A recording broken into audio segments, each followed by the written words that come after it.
Huh, effort banget mau kuliah naik tangga.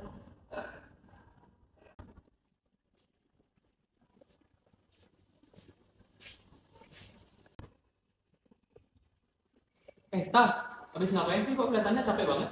Ya nih, habis naik tangga. Mau kelas aku tadi kayak telat deh kuliah. Habis naik tangga 4 lantai lagi untuk ke kelas nih, capek banget sumpah.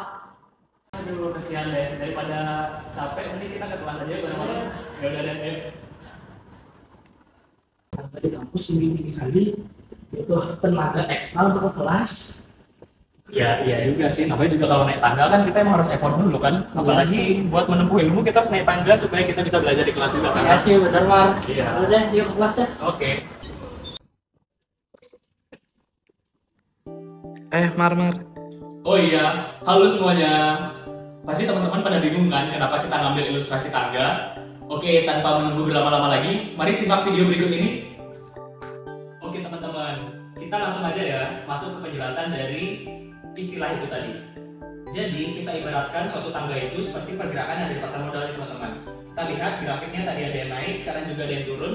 Itu sama halnya seperti tangga itu sendiri. Jika kita ingin menapaki tangga, itu pasti akan butuh sesuatu usaha yang lebih besar daripada kita menuruni tangga. Sehingga untuk mencapai suatu tujuan yang ada di atas, kita perlu melakukan usaha-usaha itu sendiri.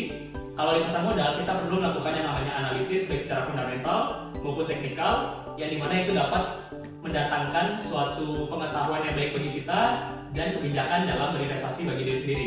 Sedangkan kalau kita lihat dari tangga turun itu sendiri, itu akan mengakibatkan yang namanya trend bearish teman-teman.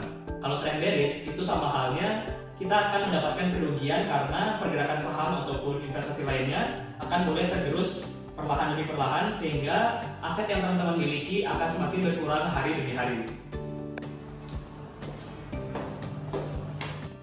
Wah, kenapa ya turun tangga tuh lebih enak daripada naik tangga? Teman-teman pasti udah penasaran kan gimana sih strategi yang dapat dijadikan acuan untuk terjun di dunia pasar modal. Nah, aku ada tips nih, menggunakan kata kepo. K. Konsisten. Tetap konsisten dengan rencana investasi yang telah ditetapkan. Misalnya teman-teman ingin berinvestasi di salah satu instrumen seperti saham, obligasi, dan juga reksadana. Nah, setelah teman-teman memilih salah satu instrumen tersebut, teman-teman bisa nabung secara rutin di salah satu instrumen yang teman-teman pilih. E. Efektif, efisien. Jadi jika teman-teman ingin menjadi seorang trader, bisa memilih analisis teknikal dengan melihat pergerakan grafik bullish dan juga bearish. Nah, sedangkan jika teman-teman ingin menjadi seorang investor, bisa melakukan analisis fundamental dengan melihat laporan keuangan dari suatu perusahaan yang terdaftar di Bursa Efek Indonesia. P. Pendalaman.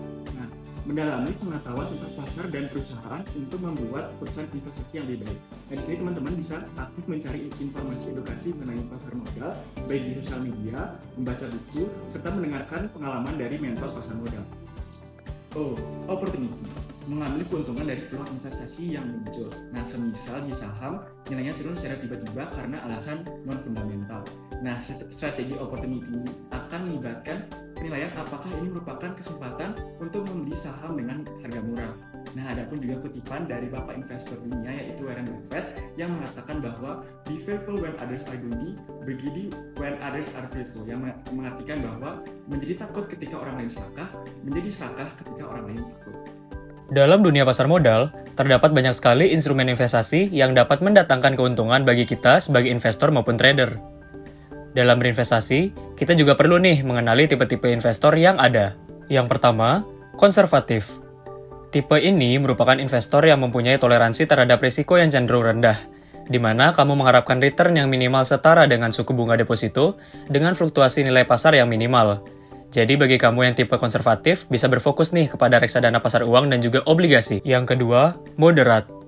Tipe investor moderat ini merupakan investor yang mempunyai toleransi terhadap risiko yang tidak terlalu tinggi, di mana kamu mengharapkan return di atas suku bunga deposito dengan fluktuasi nilai pasar yang moderat. Jadi bagi kamu yang memiliki tipe moderat ini bisa mulai berfokus nih kepada obligasi, kemudian diikuti dengan pasar uang, dan juga mulai masuk pelan-pelan ke saham. Adapun tipe investor yang ketiga, yaitu agresif. Agresif ini merupakan investor yang mempunyai toleransi terhadap risiko yang cenderung tinggi, di mana kamu dapat menerima fluktuasi pasar yang tinggi untuk mencapai return yang tinggi pula. Jadi bagi kamu yang tipenya agresif nih, pasti kamu inginnya mendapatkan return yang tinggi.